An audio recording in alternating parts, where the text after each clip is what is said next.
यहाँ पहुंचे आर्मी, भारत एकता मिशन,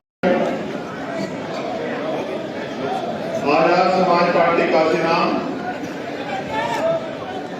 और जो अन्य बहुजन संगठन है उनके जो साथी यहाँ पहुंचे हैं, मैं भीम आर्मी के 7वें स्थापना आज दिल्ली में हम लोग उपस्थित हैं। मैं बड़ा गौरवान्वित महसूस कर रहा हूं भीम आर्मी का कार्यकर्ता होने के नाते। मुझे इस बात की खुशी भी है कि बाबा साहब अम्बेडकर ने भारतीय संविधान में जो दिया था, जब हम उसको पहचानते हैं तो हम ताकतवर हो जाते हैं। अगर बाबा साहब ने समता का अवसर नहीं दिया होता तो शायद आज हम लोग यहाँ नहीं खड़े होते। मैं आज पुनः बाबा साहब अम्बेडकर को भी, मुझे आपसे बहुत जरूरी बातें करनी है, मगर मैंने नोटिस किया, ये नसीहत आप सब लोग को, कि जब माननीय राष्ट्रीय अध्यक्ष जी उनसे पहले वक्ता बोल रहे थे तो कुछ साथी आपस में बातचीत कर रहे थे। मानता हूं कि आप लोग अभी अनुशासित नहीं हो पाए हैं, इसके लिए मैं खुद को दोषी मानता हूं। अभी तो हमारे लोग बैठना भी नहीं सीखे। जिन लोगों को बड़ी जिम्मेदारी से इस आंदोलन में हम लोगों ने तैयार किया, आज जब मैंने उनको भी यहाँ वही चहलकदमी और तमाम तरह की चीजें करते देखा तो मुझे एहसास हुआ कि अभी हम लापरवाह समाज हैं, गुलाम समाज। तो गुलाम ना प्रधान बनाते ना प्रधानमंत्री। मुझे धोखे में मत रखो यार। यहाँ के जो आप कह रहे थे ना कि प्रधानमंत्री, मुझे ऐसा लगा तो मैंने तेरी से कहा कि देखना बंद तो नहीं गया हूं, कहीं मुझे ही ना पता लग रहा। ऐसे प्रधान नहीं बनता है, प्रधानमंत्री बहुत दूर की बात। धन्यवाद। बहुजन समाज में समय समय पे जन पे सभी संतों गुरुओं महापुरुषों को नमन करता हूं। करुणा के सागर तथागत गौतम बुद्ध, संत श्रोमणी सतगुरु रविदास जी महाराज, भगवान वाल्मीकि महाराज, गुरु नानक देव, संत कबीर, गुरु काशीदास जी, नारायण गुरु, संत तुकाराम, कार्य रामास्वामी नायकर, महात्मा ज्योतिबा फूले, छत्रपति साहू जी महाराज, बाबू जगदेव प्रसाद कुशवाहा, जननायक कपूरी ठाकुर, महामना रामचंद्र वर्मा, मां छलकारी बाई, मां अवंतिका बाई लोधी, मां इंदियाबाई होलकर, मां फातिमा शेख, मां रमनबाई, मां सावित्रीबाई फूले, आप सबको भी नमन करना। मां उदयदेव पासी, इस देश के जो वीर शहीद है उनको भी नमन करता हूं। नमन करता हूं मान्यवर दीना भाना वाल्मीकि साहब को, कोतवाल धन सिंह गुर्जर को, सर छोटू राम को, परम पूजनीय विश्वरत्न डॉक्टर बाबा साहब अम्बेडकर जी को, और मेरे गुरु, मेरे आदर्श मान्यवर साहब श्री काशीराम। कोई गुरु किसी को ऐसे नहीं मानता। राष्ट्रपिता ज्योतिबा फूले 1890 में चले गए और 91 में पैदा हुए बाबा साहब अम्बेडकर। उन्होंने उनको देखा भी नहीं लेकिन गुरु माना। उसका एक कारण मात्र एक था कि वो अपने लिए नहीं जी। हम लोग जब आप सिखाने का काम करते तो सबसे पहली लाइन सिखाते हैं कि एहसान प्रमोद, जूते चप्पल, ये मंच और ये माइक मिला है तो ये हमारे महापुरुषों के संघर्ष की देन। काशीराम साहब कहते थे कि भारतीय संविधान हमारे महापुरुषों के संघर्ष का निचोड़। मैं गौरवान्वित हूं कि मैं भीम आर्मी का एक कार्यकर्ता हूं, लेकिन मुझे उससे ज्यादा खुशी है कि मैं भीम आर्मी का एक अनुशासित कार्यकर्ता हूं। क्योंकि अगर मैं ही अनुशासित नहीं होगा तो दूसरे को कैसे कहूंगा। समय समय पर मैंने बहुत सारी गलतियों से सीखा है और पिछले आंदोलन से भी सीखा। मैं आपको विश्वास दिलाता हूं कि वो दिन नहीं आएगा जिस दिन मेरी वजह से आपका सम्मान कम हो या आपके ऊपर कोई उंगली उठाए कि आपका नेता कमजोर। आज 5वें स्थापना दिवस पे राष्ट्रीय अधिवेशन में मेरा आपसे वादा है।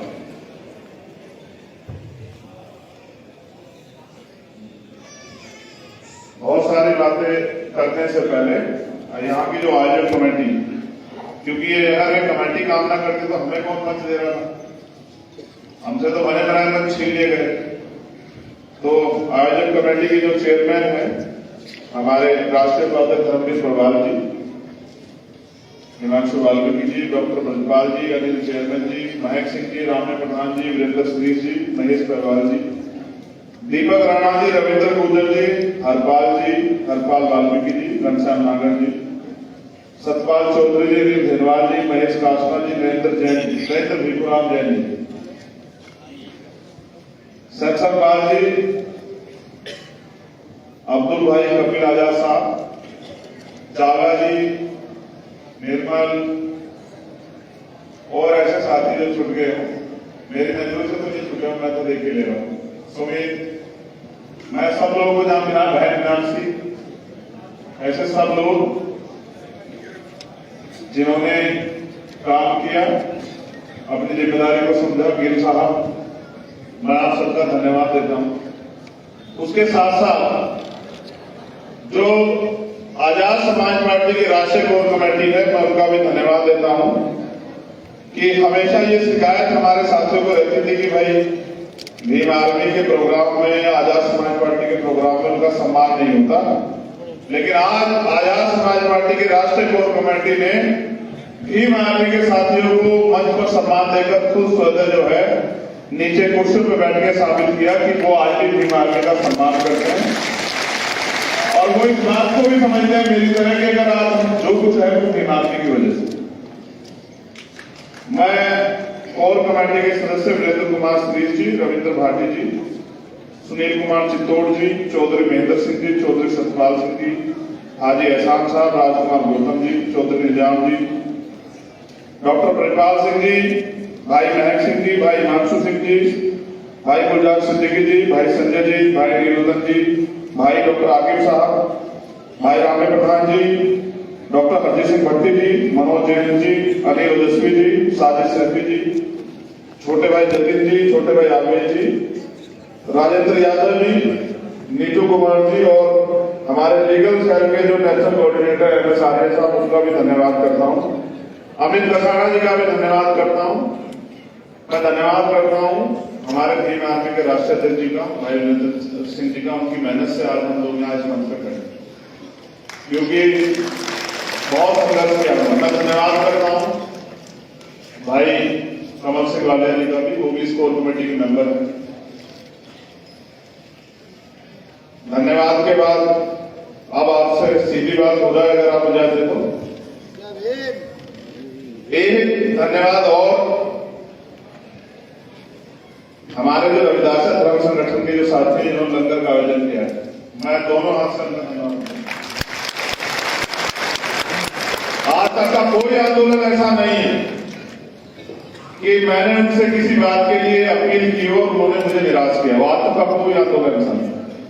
मैं रविदासिया धर्म कमेटी जो हमारे है उसके सभी साथियों को नमन, अभिनंदन और वंदन करता हूं कि आपने मेरे मान को दोबारा से जो है ना स्थापित रखा। धन्यवाद। एक टीम जो है जो दिखती नहीं, लेकिन उस टीम का बहुत बड़ा योगदान है मुझे तैयार करने में दोबारा से, क्योंकि जब 2022 का इलेक्शन का रिजल्ट आया तो मैं बहुत कमजोर अपने आप को महसूस कर रहा था। मैं मिशन 78 काशीराम जो हमारी विंग है, जो बुद्धिजीवी प्रकोष्ठ है हमारा, जो कैडर की टीम है, अश्वनी जी, बगोड़िया जी, मौर्य साहब, संजय तेगवाल जी और तमाम साथी जो मुझे यहाँ नहीं दिख रहे हैं मगर यहाँ मौजूद हैं, जरा मिशन 78 वाले हाथ खड़े कर लो जितने लोग यहाँ हैं। कल्याण सिंह जी, विजेंद्र जी, आप तमाम लोग मैं धन्यवाद करता हूं आप सब लोगों का। इंदिराज जी, दोबारा से ताकत देने के लिए धन्यवाद। विश्वास करो ये ताकत बहुत दूर तक जाएगी। हमारे दिल्ली की जो प्रदेश के प्रभारी राकेश कसाना जी और प्रदेश के महेश पहवाल जी अब मुझे ऑर्डर मिला है कि साहब ये पूरी कमेटी का नाम लेना। सर ये बहुत टफ काम है, ऐसा मत करो। हाँ, अशोक मौर्य जी चेयरमैन साहब, जो नेशनल डे पे जो कमेटी बनी हुई है। सिक्योरिटी वाले उमेश चैंपियन जी, समीर खान जी, अरे मैं पढ़े देता हूँ, शिव कुमार चावला जी, एजाज एमडी साहब, अमित गोल जी, संजय कुमार जी, हरिओम जी, संजय वाल्मीकि जी, मोहम्मद जावेद जी, मनोज वेद जी, अभिषेक जाटव जी, रवि, मनोज, विवेक जी, सोहेल खान जी, हाफिज साहब, मोहम्मद हाफिज हाफिज, जोगेंद्र प्रजापति जी, प्रदीप सोनू जी, सुनील गिरन जी, प्रमोद बंसी जी, अमित बिरला जी, अविनाश, अर्जुन, सुरेश, अमित, शिवम, प्रदीप, सूच भाई, सम्मान इसमें महसूस कर लेना था है। भूषण चावला जी, सुधीर बेनीवाल जी, सतपाल धानुक जी, ब्रजेश यादव जी, साबरुद्दीन जी, सचिन करे जी, ब्रजेश कुमार जी, एडवोकेट असवानी जी, पप्पू कटोरिया जी, संतोष आजाद जी, शंकरपाल जी, चेतन जी, अनिल करोलिया जी, दीपक गहलोत जी, अमित जाटव जी, संदीप बागरी, कपिल बहुत, दशानंद, गौरव गहलोत जी, अतुल उज्ज्वल जी, रविंद्र कुमार जी, सुशील जी, जमीर उल्ला जी, गुलशन वाल्मीकि, एमडी जावेद जी, सुरेश कुमार जी, अक्षय रिडलाल जी, सचिन जाटव जी, विजय आजादपुर मंडी और राकेश कुमार जी। और भाई इनके छोड़ के मेरे कैसे आप धन्यवाद ले लो। धन्यवाद आप सब लोग। अनिल भाई का भी धन्यवाद, उनका नाम नहीं है मगर मैं उनको काम करते देखता हूँ। दो सवाल मुझे दिए गए हैं, मैं उस पर जरूर जवाब दूंगा।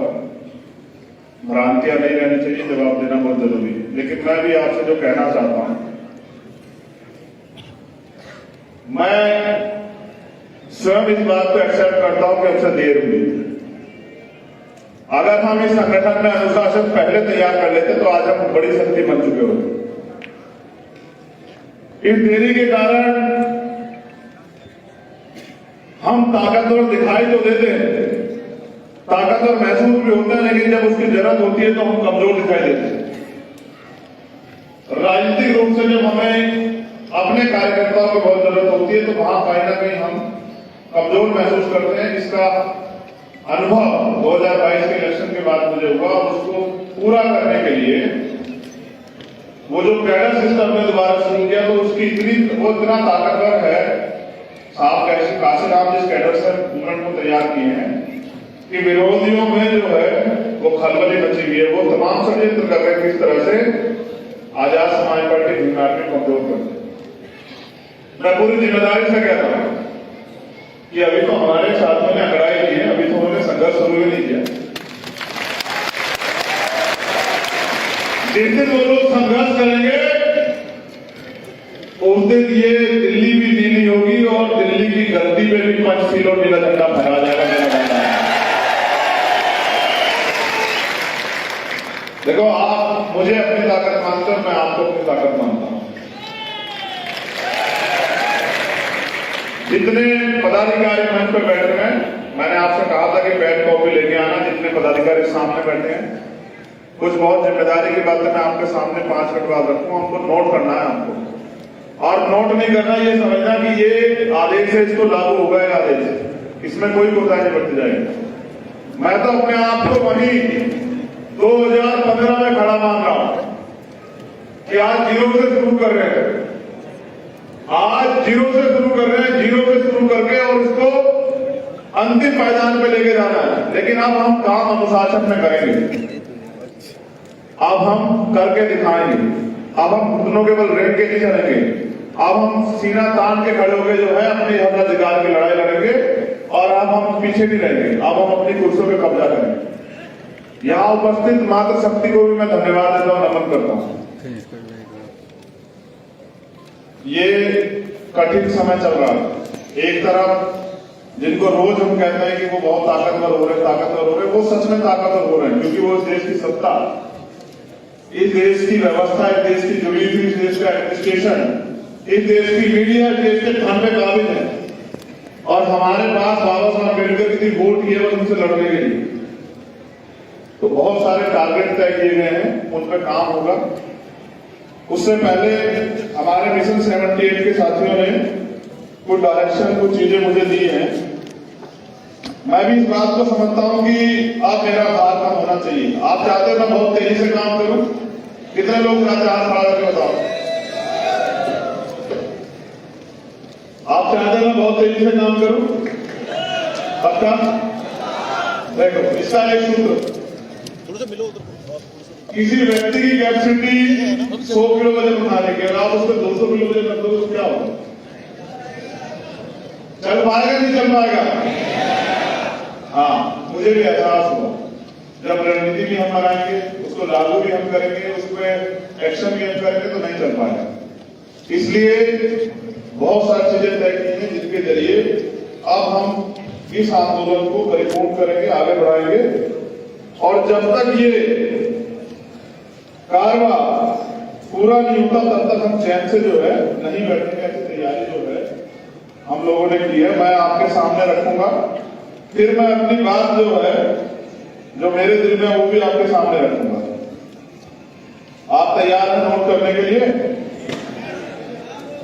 धन्यवाद। मुझे आपसे यही उम्मीद।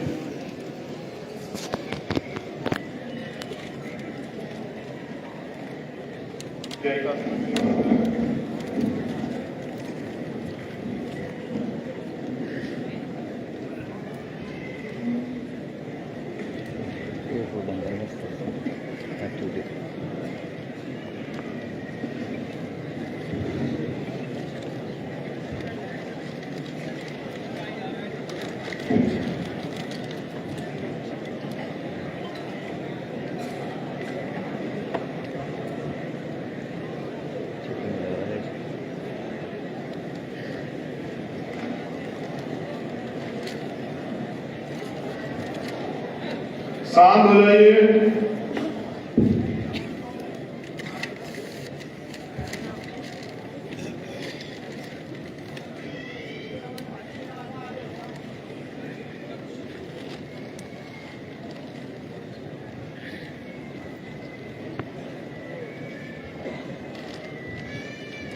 एक सज्जन ने मुझे, मैंने सुझाव भी मांगे थे, उन्होंने भेजा, उन्होंने लिख के भेजा कि पत्थर की कीमत तब समझ में आती है जब सुनसान सड़क पर आवारा कुत्ते आपको घेर लें। छोटा पत्थर देखा आपने? उसकी कीमत कब समझ आती है? जब सुनसान सड़क पर आवारा कुत्ते आपको घेर लें। उसी तरह संगठन का महत्व तभी समझ आता है जब आप मुसीबत में होते हैं। जब तक आप मुसीबत में नहीं होते आपको लगता है क्यों जुड़ना चाहिए संगठन से और हमें जुड़ के क्यों काम करना चाहिए। लेकिन जैसे आपको मुसीबत आती है तो आप सोचते हैं कि भाई अगर हमारे संगठन में होते तो आज हमारे साथ ये अन्याय न हो। इसलिए केवल संगठन से जुड़ना ही महत्वपूर्ण नहीं, संगठन के प्रति अपने कर्तव्यों का निर्वाह भी करते रहे। सिर्फ विपत्ति आने में संगठन से अपेक्षा ना करें, साथ रहे, संगठित रहे और सुरक्षित रहे। हमने तय किया है, बड़े पैमाने पर अनुशासनहीनता देखने को मिलती है तो भीम आर्मी, भारत एकता मिशन और आजाद समाज पार्टी एवं पार्टी के अन्य संगठनों के लिए समन्वय समिति का जो है निर्माण किया जाएगा। वो समिति जो समन्वय बनवा के सब लोगों से सबको साथ लेके चलेगी, वो राष्ट्रीय स्तर पर कार्य करेगी। इस समन्वय समिति के जरिए आज के बाद जो भी आपसी कोई गुटबाजी या कुछ भी होगा या किस तरह से मिलकर काम करना है, इसकी जिम्मेदारी इनके पास होगी। बहुत जल्द इसके डिक्लेरेशन, इनके नाम मैं आप लोगों के सामने प्रस्तुत कर दूंगा, क्योंकि मैं इसमें अपना समय खराब नहीं करना चाहता। आप चाहते हैं मैं तेजी से दौड़ूं, मैं भी चाहता हूं मैं तेजी से दौड़ूं। दूसरा, एक अनुशासन समिति, क्योंकि मैंने देखा है कि भाई हो सकता है मेरे द्वारा कोई गलत फैसला हो जाए, हो सकता है अध्यक्ष के द्वारा कोई गलत फैसला हो जाए, हो सकता है प्रदेश के व्यक्ति के साथ के द्वारा कोई गलत फैसला हो जाए। उसको रोकने का एकमात्र तरीका यह है कि एक अनुशासन समिति राष्ट्रीय स्तर पर बनेगी, प्रदेश स्तर पर भी उसकी टीम होगी। अगर कोई भी कार्यकर्ता गुटबाजी करता है या जो दिशा निर्देश दिए गए हैं उसके खिलाफ जाता है तो इस अनुशासन समिति के जरिए जो है ना उन पर कार्रवाई की जाएगी। वो चाहे पुराना हो या नया, कोई फर्क नहीं पड़ता। जो अनुशासन तोड़ेगा उस पर कार्रवाई, चाहे वो चंद्रशेखर आजाद हो, चाहे वो विनय सिंह हो, कमल वालिया, कोई एक्स वाई जेड, नियम सबके लिए। ये कमेटी, अनुशासन कमेटी पहले बन जाती तो शायद आज इतनी दिक्कत खड़ी ना हो।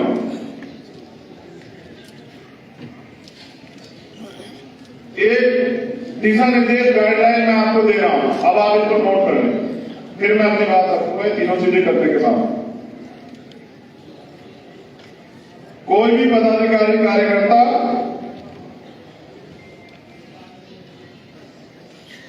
किसी दूसरे संगठन में हस्तक्षेप नहीं करेगा।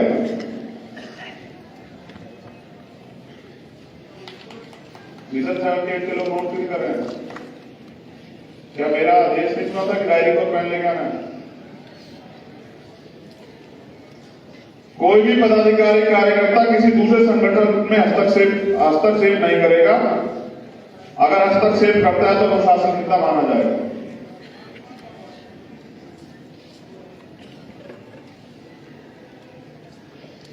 नियुक्ति करने का अधिकार प्रदेश संगठन के पदाधिकारियों का अपना होगा। जरूरत पड़ने पे अपने समांतर या बड़े पदाधिकारियों से सलाह या सहायता ले सकते हैं।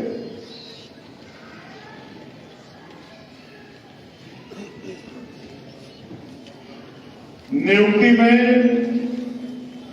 संपूर्ण बहुजन समाज का प्रतिनिधित्व अनिवार्य होगा और साथ में महिलाओं का भी प्रतिनिधित्व भी सुनिश्चित किया जाएगा। आज के लिए खेद है कि एक भी बहन को मौका नहीं मिला वोट बात रखने का और ना ही कोई बहन मंच पे थी। हम इस गलती में दोबारा सुधार करेंगे, दोबारा ऐसी गलती नहीं होनी चाहिए। सब लोग आइए कमेटी ध्यान रखें। जिले स्तर से विधानसभा स्तर तक के पदाधिकारी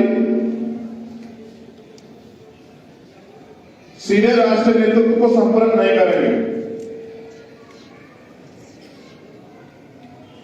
उपरोक्त पदाधिकारी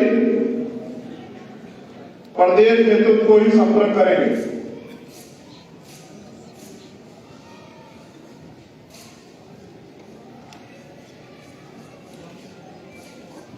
प्रदेश नेतृत्व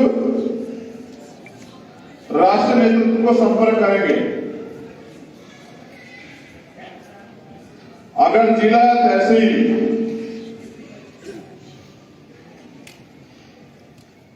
या विधानसभा का पदाधिकारी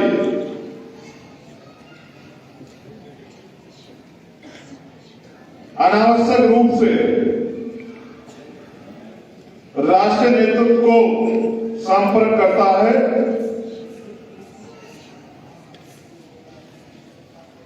बिना प्रदेश नेतृत्व की अनुमति के, तो अनुशासनहीनता माना जाएगा।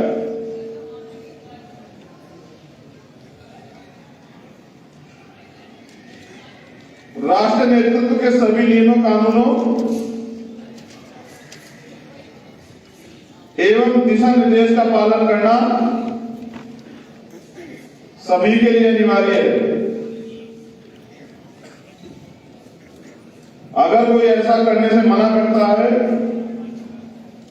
तो अनुशासनहीनता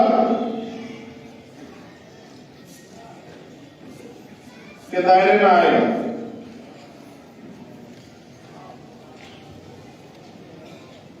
राष्ट्रीय नेतृत्व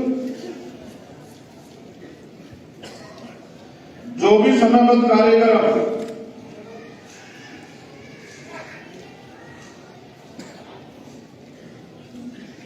करने को कहता है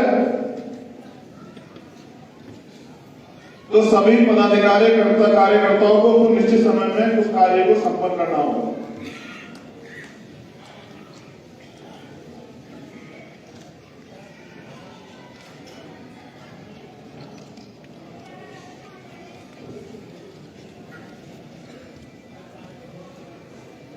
ये प्रदेश स्तरीय भी, अगर प्रदेश स्तर का जो हमारा नेतृत्व आपको कुछ कार्य करने को देता है तो उसको समय पर पूरा करना होगा।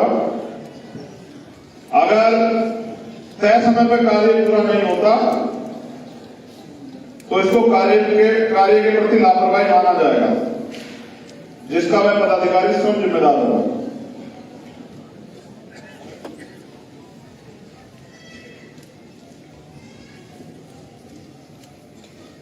पदाधिकारियों की नियुक्ति में यह ध्यान रखना अनिवार्य होगा कि वह व्यक्ति ईमानदार, निसंदेह और जिम्मेदार हो।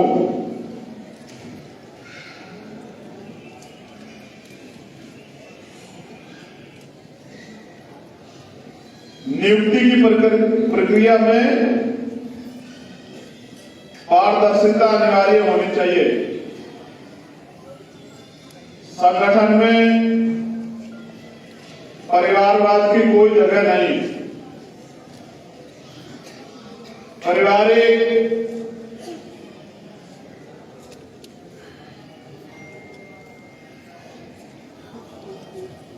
जिम्मेदारियों के चक्कर में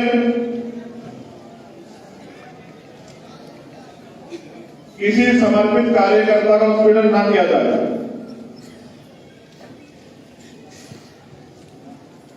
इसलिए योग्य व्यक्ति को ही नियुक्ति दी जाए। सभी पदाधिकारी विधानसभा स्तर एवं ब्लॉक स्तर तक के कैडराइज होने अनिवार्य हैं।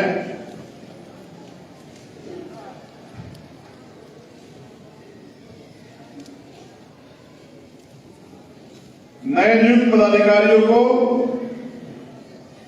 3 महीने के अंदर कैडर लेना अनिवार्य होगा। यह सुनिश्चित करना अनिवार्य है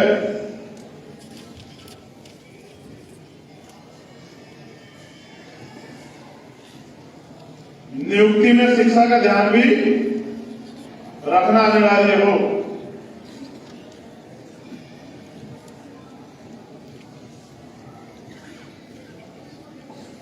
सभी पदाधिकारियों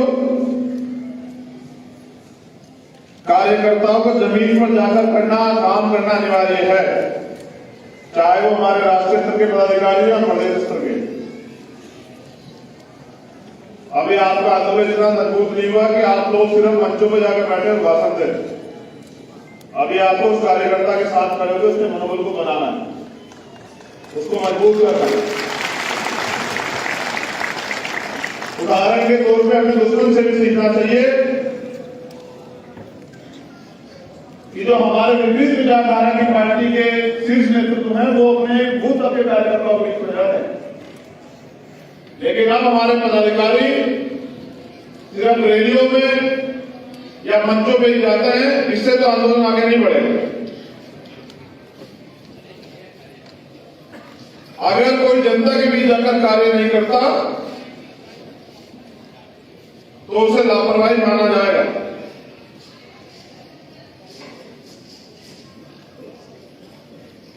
सभी पदाधिकारियों को, कार्यकर्ताओं को अपने कार्य क्षेत्र में ही रहकर कार्य करना है। दूसरे के कार्य में हस्तक्षेप और दूसरे के क्षेत्र में हस्तक्षेप नहीं करना है।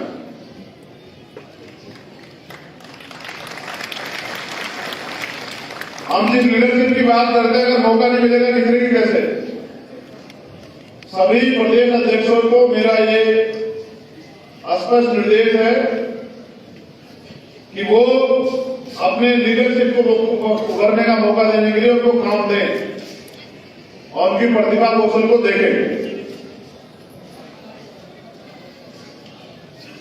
पदाधिकारियों को जो कार्य दिया जाएगा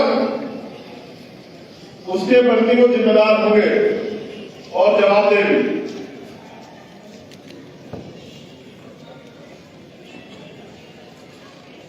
किसी भी संगठन का कोई पदाधिकारी कार्यकर्ता